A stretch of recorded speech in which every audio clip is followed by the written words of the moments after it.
Class 9th का first lesson है और हम लोग प्रीवियस क्लास में स्टडी किए थे हम लोग कि matter and what are the different forms of matter, जिसमें हम लोग स्टडी किए थे solids, liquids, gases, plasma and BEC Bose Einstein condensate.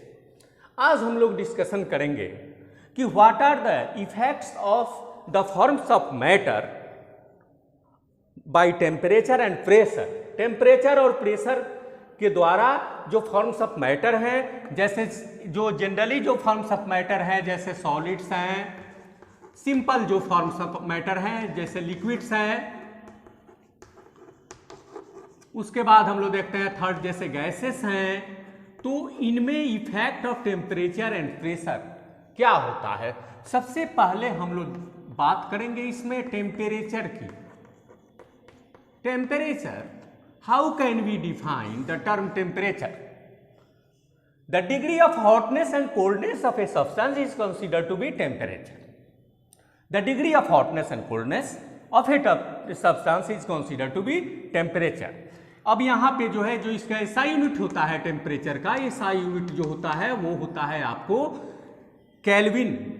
अब केल्विन जो लिखते हैं इस पे ध्यान देना है कि इस पे डिग्री नहीं देना है। सेल्सियस पे देते हैं, सेल्सियस कैसे लिखते हैं तो डिग्री सेल्सियस, फ़ारेनहाइट कैसे लिखते हैं तो डिग्री फ़ारेनहाइट, लेकिन केल्विन पे आपको डिग्री नहीं देना है, नहीं तो आपका रॉन्ग हो जाएगा।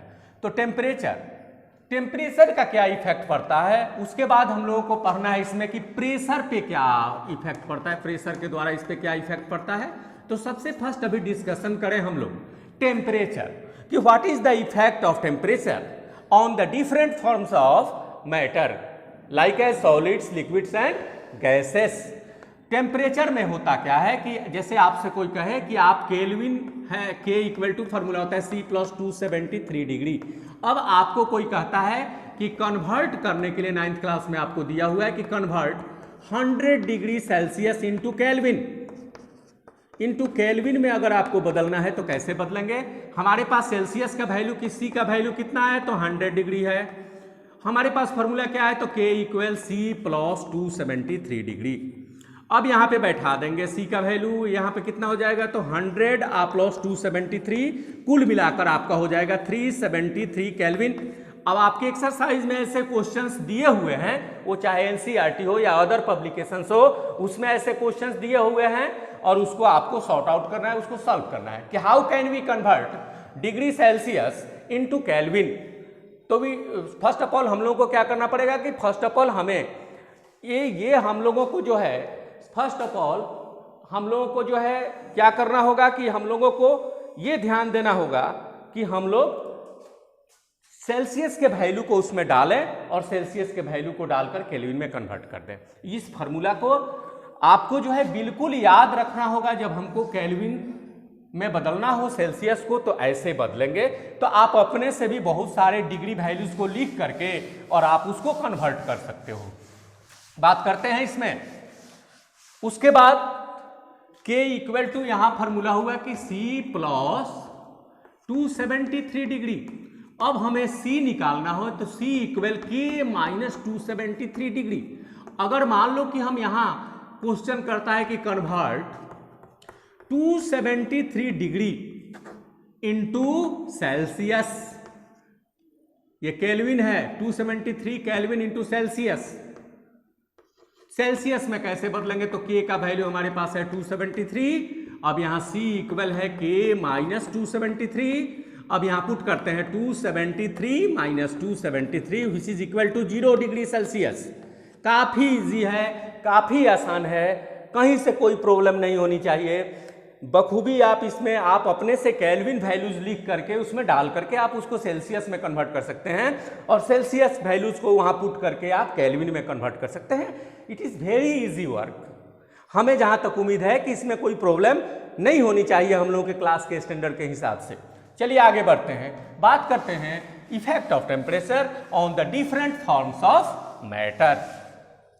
जो डिफरेंट फॉर्म्स ऑफ मैटर होते हैं उस पर टेम्परेचर का क्या इफेक्ट पड़ता है। सबसे बात करते हैं, सबसे पहले स्ट्रक्चर देखते हैं सॉलिड्स की। हमने बताया था कि सॉलिड्स के जो पार्टिकल्स होते हैं वो क्लोजली पैक्ड होते हैं। The particles of solids are closely packed with each other. That means इनके बीच जो इंट्रामोलिक्यूलर जो स्पेस होता है वो इंट्रामोलिक्यूलर स्पेस नेग्लिजिबल होता है, but intramolecular forces are very strong between the particles of solids. Solids के पार्टिकल्स के बीच में जो इंट्रामोलिक्यूलर फोर्स होता है वो काफी स्ट्रॉन्ग होता है।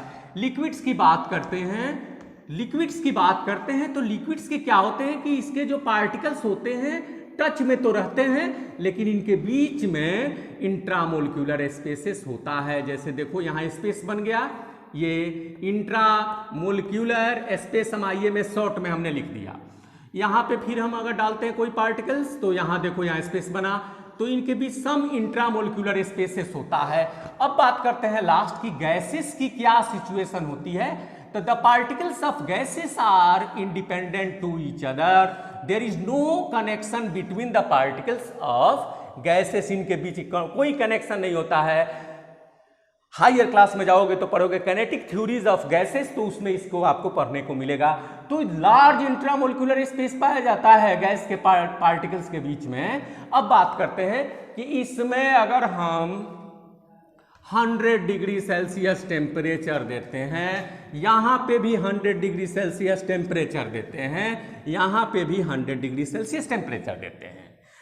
ये 3 फॉर्म्स ऑफ मैटर में अगर सेम मैग्नीट्यूड ऑफ टेम्परेचर हम लोग देते हैं तो क्या होगा, इसमें अगर हम 100 डिग्री सेल्सियस टेम्परेचर देते हैं तो हो सकता है कि इसके पार्टिकल्स जो हों वो थोड़ा सा उन लोगों में काइनेटिक एनर्जी आएगा। अगर आपसे क्वेश्चन कोई करता है कि in which form of matter having highest kinetic energy, तो हाईएस्ट काइनेटिक एनर्जी जिसमें इंट्रामोलिक्यूलर फोर्स नेग्लिजिबल होगा उसमें हाईएस्ट काइनेटिक एनर्जी होगा, तो गैसेस में हाईएस्ट काइनेटिक एनर्जी होगा। In which form of matter having highest value of potential energy, तो highest value of potential energy आपको सॉलिड्स में होगा, क्योंकि इनमें स्टेबिलिटी ज्यादा होगी, क्योंकि इनके बीच जो इंट्रामोलिक्यूलर फोर्स है काफी स्ट्रांग है। तो जिसमें स्टेबिलिटी ज्यादा होगी उसमें अगर 100 डिग्री सेल्सियस आप टेम्परेचर देते हो तो इस पे कोई खास इफेक्ट नहीं पड़ेगा। इससे कुछ ज्यादा इफेक्ट पड़ेगा लिक्विड्स में। 100 डिग्री सेल्सियस पे अगर वाटर को लेते हो तो यहाँ बॉइलिंग शुरू हो जाएगा। गैस में अगर 100 डिग्री सेल्सियस देते हो तो ये इनमें क्या हो जाए कि रेट ऑफ डिफ्यूजन जो है इनका, दैट मीन्स मूवमेंट का जो इनका रेशियो जो हो जाएगा, जो स्पीड हो जाएगा वो ज्यादा हो जाएगा, लार्ज हो जाएगा। तो ये स्थिति होती है टेम्परेचर पे। तो सबसे इफेक्टिव जो होता है टेम्परेचर का जो इफेक्ट होता है वो गैस पे होता है, उससे कम लिक्विड्स पे होता है, उससे कम सॉलिड्स पे होता है। तो हम कह सकते हैं कि भाई बात करते हैं इसमें कि जो बॉइलिंग पॉइंट की बात करते हैं वो किसका ज्यादा होगा, तो यहां बॉइलिंग पॉइंट जो होगा सबसे मैक्सिमम सॉलिड्स का होगा, उससे कम लिक्विड्स का होगा और उससे बहुत ही कम आपका गैसेस का होगा। अगर मेल्टिंग पॉइंट की बात करते हैं तो मेल्टिंग पॉइंट में क्या करेंगे, तो मेल्टिंग पॉइंट तो ये तो लिक्विड स्टेट में है ही नहीं है, ये सॉलिड है, तो इसकी मेल्टिंग पॉइंट जो होगी वो आपको हाई होगी। इसकी मेल्टिंग पॉइंट ये तो लिक्विफाई स्टेट में है ही, तो ये मेल्ट किया हुआ है। इसको मेल्ट करने के लिए, दैट मीन्स इसको लिक्विफाई करने के लिए इसके टेम्परेचर को माइनस में से नीचे, इसको नीचे लाना पड़ेगा। तो क्या होता है कि आपसे क्वेश्चन कोई पूछ सकता है कि how can we liquefy solids को लिक्विफाई कैसे कर सकते हैं, by increasing temperature. solid can be liquefied by increasing temperature. How can we liquefy liquids? तो liquids को क्या liquefy करना है, ये खुद liquid state में है।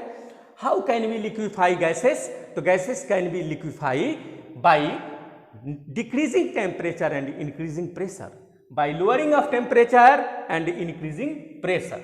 ऐसे करके हम लोग जो है देख लिए कि टेम्परेचर का क्या इफेक्ट होता है सॉलिड्स, लिक्विड एंड गैसेस पे। तो ये चीजें होती है, ये इनको समझना है। अब इसमें अलग अलग बातें आती हैं जब हम लोग बहुत सारी प्रॉपर्टी को देखते हैं, जब डिफरेंट फॉर्म्स ऑफ सॉलिड्स को अगर हम लोग टेम्परेचर का इफेक्ट इसमें देखते हैं तो बहुत अलग अलग ढंग की इसमें प्रॉपर्टीज हम लोगों को देखने को मिलती है। जैसे सॉलिड्स की ही बात करते हैं तो सॉलिड्स जो है आप जनरली जानते हो कि इसको अगर हम हीट करेंगे तो यहां लिक्विड में बदलेगा। Clear? After heating solid continuously it is converted into liquid. लेकिन क्या होता है कि फिर अगर इसको हम हीट करते हैं तो ये गैसियस स्टेट को पकड़ेगा, गैसियस स्टेट में चलाएगा इफेक्ट ऑफ हीट में। लेकिन सम सॉलिड्स की स्थिति ऐसी होती है कि सॉलिड्स को हम लोग देखते हैं कि हीट किए, इसको गर्म किए, हीट किए, तो ये सीधे गैसियस स्टेट को पकड़ लिया, गैसियस स्टेट को मेंटेन किया, और अगर टेम्परेचर लो कर दिए तो अगेन ये सॉलिड हो गया। तो ऐसे बहुत से सॉलिड्स होते हैं, तो ये ऐसी प्रॉपर्टी को हम सब्लिमेशन कहते हैं। ये सब्लिमेशन हुआ कि the property of a substance by which it is converted into gaseous state, the properties of a solid substance in which it is converted into gaseous state by increasing temperature and again converted into from gaseous state to solid states by decreasing temperature is called sublimation। तो बहुत से ऐसे sublimate होते हैं, जैसे camphor हुआ जिसको कपूर कहते हैं। कैम्फर को अगर हम गर्म कर दें, हीट कर दें, तो ये गैसियस स्टेट में आ जाएगा, गैसियस स्टेट को पकड़ेगा, और फिर अगर लोअरिंग ऑफ टेम्परेचर कर दें, कूल कर दें, तो फिर ये सॉलिड में आ जाएगा। तो this property is called sublimation. Camphor हुआ, ammonium chloride is also a sublimate. अब जिनमें इस तरह की प्रॉपर्टी पाई जाती है, such substances having the properties of sublimation are called sublimate. जैसे अमोनियम क्लोराइड का हो गया NH4Cl, एमोनियम क्लोराइड हुआ, कैम्फर हुआ, ऐसे बहुत से सब्सटेंस हैं जिसमें सब्लिमेशन की प्रॉपर्टीज पाई जाती है। तो ऐसी चीजों को हम लोगों इसमें देखना है कि क्या हमने बताया कि मोस्टली जो सॉलिड्स होते हैं वो टेम्परेचर अगर आप देते हो, गर्म करते हो, तो लिक्विड में बदलता है। This is called liquefaction. उसके बाद और नहीं माने आप और हीट करना शुरू किए तो ये गैस में कन्वर्ट होते हैं। लेकिन कुछ ऐसे सॉलिड्स होते हैं जो डायरेक्ट सॉलिड से ये लोग डायरेक्ट जो है गैसियस स्टेट को पकड़ते हैं हीट देने पे। अगर इनको कूल कर दिया जाए तो अगेन ये सॉलिड स्टेट को मेंटेन कर लेते हैं। तो ये जो प्रॉपर्टी होती है उसको सब्लिमेशन कहते हैं। क्लियर? अब ये आज के डेट में हम लोग जो है ऐसा करें कि हम लोग इतने ही स्टेटमेंट जो हमने आपको पढ़ाया है, इन चीजों को आप आज के डेट में तैयार करें। फिर नेक्स्ट डे हम जो है इससे आगे बढ़ेंगे, जिसमें टेम्परेचर की ही चर्चा होगी और प्रेशर की भी चर्चा होगी, और कौन कौन सा प्रॉपर्टीज इसमें से निकल रहा है। जैसे यहां निकला सब्लिमेशन, अब वहां पे आगे बढ़ेंगे तो कौन कौन सी और भी प्रॉपर्टीज मिलेगी उसको हम लोग बखूबी पढ़ेंगे, उसको स्टडी करेंगे। चलिए, थैंक्स।